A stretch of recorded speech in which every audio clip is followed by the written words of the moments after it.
Hi, my name is Tiffany Childers, and my project proposal is titled Help Those Who Can't Help Themselves. My main project goal is to do a donation drive with the 5K for 1 or 2 local animal shelters. We would take cash donations or any supplies an animal shelter would use. A goal would be to adequately supply at least one animal shelter with resources they would need for a couple of weeks. We would take all the donations and split them among 2 animal shelters. Animal shelters can always use help. They normally have more animals than they do supplies, and I think this would be a fantastic opportunity to help these organizations.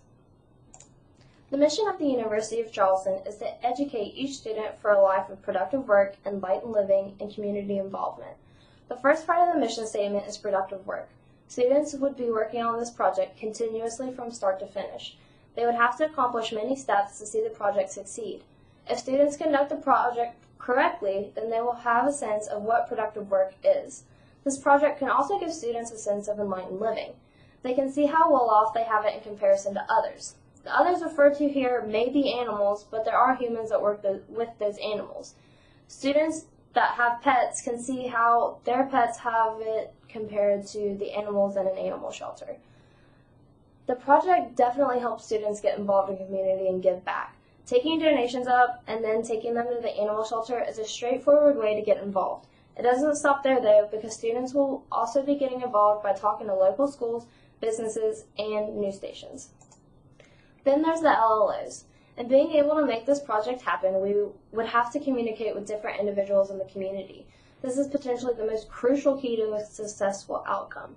This process also helps incorporate citizenship into the project. Being a good citizen in a community can mean giving back when and where you can. Students dealing with other people would be exhibiting ethical practice by treating others with respect and honesty. The class would have to be creative in ways when making posters to inform people and trying to get the community to participate. We would use inquiry of similar projects and how they succeeded and failed. Students would also be using critical thinking skills to figure out the best ways to get objectives accomplished throughout the project. This would make our project the most efficient. First, we would need a timeline of what would be happening and when. On February 19th, we would need to prepare the boxes to collect donations in, along with gaining permission, making flyers, and contacting different places to help in the project. We would need to contact the animal shelters we plan to help. I would help the Kanawha and Putnam County animal shelters since these are my local animal shelters. We could contact local high schools and businesses to set up a donation box in their business or school. We could contact the local news stations to promote the 5K and explain what different projects were going on at the university. The project would start on March 7th. Starting the project a month in advance would give us more time to collect donations for the animal shelters. The donation boxes would need to be checked at least weekly, if not bi-weekly. The 5K is being held on April 7th, 2017. After the race between April 7th and April 9th, we would take the donations to the animal shelters who we would be helping. To make this project successful, there are a lot of different duties that would need to be covered and completed. The class would need to be split up into groups with duties that they could strive in. Students in the class would need to make sure we had approval from the university. There could be restrictions on how we could conduct the project. Secondly, we would need to contact the local animal shelters we plan to help to make sure that they would accept the donations and we could see what they needed and what we would stress when we were collecting supplies. Continuously, the artistic students in the class would design flyers to grab attention around campus and other places we would be taking donations. We would also need a big sign for the table we would have set up on the day of the 5K. We would need to find a place to store all the donations before we gave them to the animal shelters. Some students from the local area could reach out to the local high schools and businesses about having a donation box at their location. Students would need to call and talk to the local news stations about covering the event. We would also need students to make boxes with signs on them to take them to various locations. Then students would need to go check on the donation boxes or call the location to see if they need to empty the box and bring the donations back to school. We could have students sit in the lobby of Gary's Student Union a week before the race to take cash donations. We would also need students to sit at a table on the day of the 5K to take donations from anyone coming to the race. Then, finally, students would need to transport the donations to the animal shelter. Also, some resources we would need would be the offices in charge of money and fundraising at the university.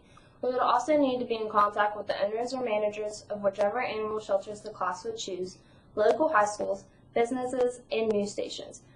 Then there are resources such as the boxes to hold the donations. Students could bring those from home, or we could get donations hopefully from Lowe's or Home Depot.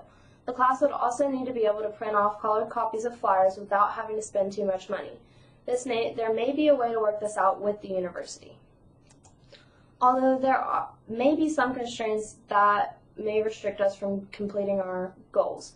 There's always the question of, will students be able to afford giving a donation, or will students be able to go and buy a donation? Other restrictions may be that we cannot collect as many different items as we would like to, such as money.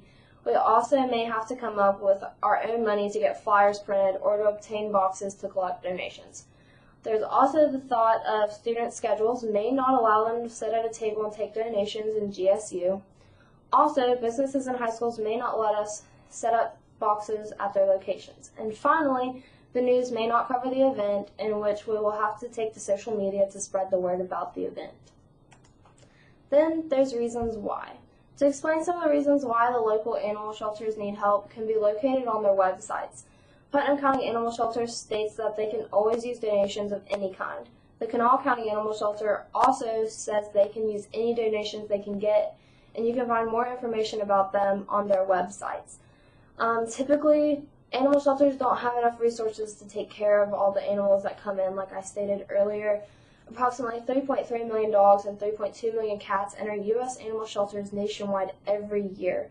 Each year, approximately 1.5 million shelter animals are euthanized. Hopefully, if we choose my option, we can help some of those animals live a better life while they're in a shelter. So please pick my project. Thanks. My name is Tiffany Childers.